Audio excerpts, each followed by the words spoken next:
Speaking of the ambulance, you made a comment saying that it's in court documents that when you walked into the hospital, you made it clear that Diddy shot you. Listen, when I got in that ambulance, remember, I didn't walk in. They wheeled me in. I said to everybody, they said, can you tell? Of course, they're trying to do whatever their life-saving stuff. Can you tell us what happened to you? Can you tell us? I said, Puffy shot me in the face when I was under. And they were, well, before we get to to the doctor that did my surgery, when they wheeled me into the hospital, because the first hospital they took me was St. Clair's. St. Clair's is a local neighborhood hospital. I don't even think they exist anymore. They took me to St. Clair's. St. Clair's was very, in light of what was going on, it was very la-di-da in there. And I couldn't understand. I was like, wait a minute. Are they waiting for me to die? What is happening? Why are they not working on me like this? I was on a stretcher in the emergency area. Everybody was kind of just no sense of urgency. And so I knew I needed to speak to my family. I felt like I was dying and I didn't want to die without my family members knowing what had happened to me. And so the irony was, at the time, I couldn't remember anybody's number but my sister, whose house I went and got an outfit for. And that must have been the shock setting in. I couldn't remember anybody's phone number, back when we knew phone numbers. But I could remember my sister's number. So I called my sister. And irony, when I was leaving her house, we have this little joke we run with each other. And as I was approaching the door, when I was initially leaving, she said, "Stupid McNoopin." And I said, "What?" And she said, "Be careful." And I said, "Oh, why are you jinxing me? Get out of here." And I had fanned her off. So now I called her and she picked up the phone. She was clearly sleeping. She was like, "Hello?" And I was like, "Tell." And she was like, "What you calling me this hour of the night for? Whose number is this? Girl, tell me about the party tomorrow." I was like, "No, Tell, listen to me." And that's when that is the first time I cried. Once I heard my sister's voice, I knew somebody in my family knew where I was and was going to be able to tell what happened to me. And she said, "What's wrong?" And as soon as she said, "What's wrong?" I could hear her husband in the background, my brother-in-law Dale, screaming, "What happened to Eb? What happened to Eb?" And I started crying and I couldn't catch myself. She said, "What's wrong?" I said, "Call mommy. I got shot in the face." And she just started screaming hysterically. And she couldn't answer him. And he grabbed the phone and was like, Eb, what happened? What happened?" And I was like, "Call mommy. I got shot in the face." And that is when all the emotions came. And I was crying. The nurse that had brought me the phone was standing there and she turned around and the TV was on in the background and the reporting had already started about what was going on at the club. And this nurse leaned over and said, "Oh, mommy, that's you they're talking about? You saw J-Lo, mommy, what she had on?" I'm fucking dying. And this lady's asking me, what was J-Lo wearing?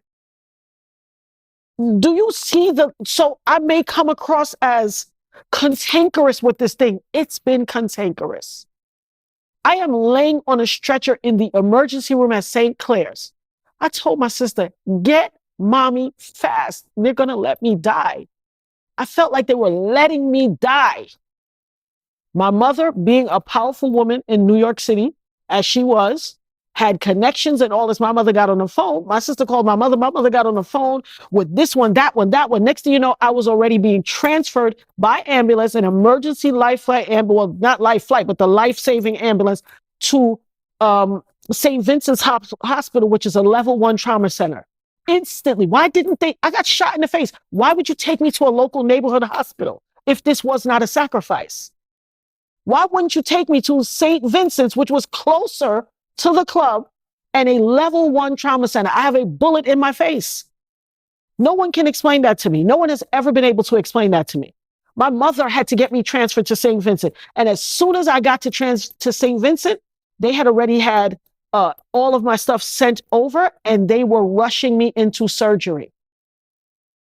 The doctor was I was like, "Puffy," he kept saying, "Can you tell us what happened?" When they ask you those questions, which I found out later to be neurological questioning to make sure that you're aware and that you have some level of reasoning.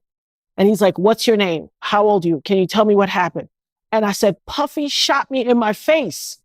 This man testified. I testified in the criminal trial. This man testified in the criminal trial. People are like, why didn't she speak up then? Why is she saying something now? She want clout. Are you dumb? Are you dumb? And there's a thing called Google. It's a search engine.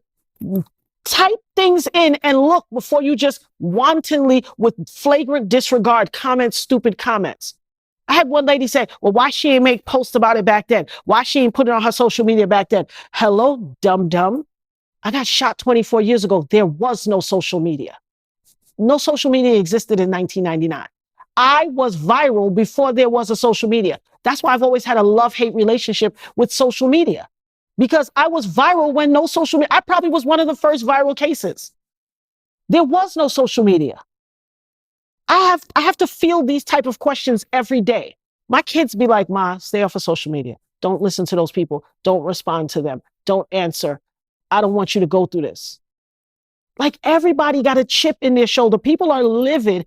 I had one lady say, well, my son got shot by somebody and he died, so why should she get any money? What? What? First and foremost, rest in peace to your son. Second of all, you a straight hater from the pits of hell. Third of all, the United States created their remedy by which you get legal recourse. Either if somebody commits a crime against you, that's why when something happens, it'll say the state against whoever hurt you. Because the government is taking over control and saying, we are pleading your case and filing a case. The state is going against this person who perpetrated the crime. And the second recourse is civil. Civil means a money judgment. I've heard people say the same thing with Cassie. Oh, she just want money. Why is she taking the money? Hello? There are two legal remedies by which you get recourse in this world, civil or criminal. Go talk to the United States senator of your district if you got a problem with that. But don't come holler at me. I need to be made whole. I was a business owner. I owned 2 beauty salons. I was living my life. If I don't stand behind a chair, how do I eat? I don't have a career where, oh, they put me on sick leave and they just pay me every week. I owned my own businesses. I was a mother. I didn't go out and shoot anybody. I didn't go out and commit a crime, and I deserve to be made whole. Why are so many people so hard pressed? Why she got to get some money? Why they hating so much? Meanwhile, you out here, you governing the life of someone who was victimized by someone who committed a crime, but you laid up with a man who won't help you pay no bills. Why are you worried about my say? Your priorities are in the wrong place. Worry about your own household. Don't worry about me. There's a lot of venom out here where people want to spew negative narratives and cast aspersions against you if you want to seek legal remedy to be made whole. And it has got to stop, because people don't understand the importance of these two things being created until it's on their front doorstep. Until it's on their doorstep.